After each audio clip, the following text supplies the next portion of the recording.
এই দুনিয়াতে প্রতিটা মানুষের জীবন তাদের মাথাতে আঁকা লাল দাগের উপরে নির্ভর করে। কারণ এই দুনিয়াতে যেই মানুষের মাথায় শুধুমাত্র একটি দাগ থাকে সে সব থেকে ধনী হয়, আর যেই মানুষের মাথায় তিনটি দাগ থাকে সে সব থেকে গরিব হয়। এই বাচ্চাটা তিনটি দাগ নিয়ে জন্মগ্রহণ করেছিল।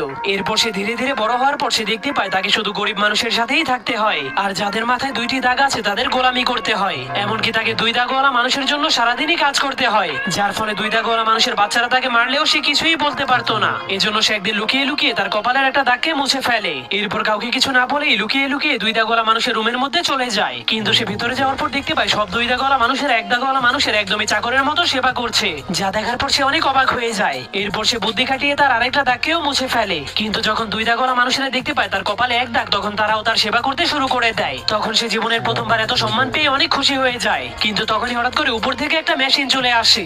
এরপর সকল এক দাগওয়ালা মানুষদেরকে টেনে টেনে উপরে নিয়ে যায়। এরপর সেই মেশিন তাদের মাংসগুলোকে কেটে কেটে তিন দাগওয়ালা মানুষদেরকে খাওয়ার জন্য